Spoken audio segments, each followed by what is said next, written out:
எத்தனை சாமி வந்ததையா, இது எந்தெந்த சாமி தந்ததையா, எத்தனை பாட்ட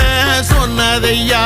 அத சுத்துற பூமி கண்டதையா, அடிச்சு வீசும் காத்துலையும் அந்த தகப்பனாச சுத்துதையா, பிடிச்சு பூக்கும் விதையிலும் ஒரு வம்சத்து கதையே உள்ளதையா, 100 தலைமுறை சேர்ந்து செதுக்குன ஈர நலம் இது பாறையா, வாழும் வரையிலும் நீயும் விதைக்கிற கடமை இருக்கு கேளையா, கோடி விளக்காயேந்தி கிடந்த வீடும் இருண்டது ஏனையா, மாட விளக்கா நீயும் வரத்தான் வீடும் ஏங்கி நிக்குதையா.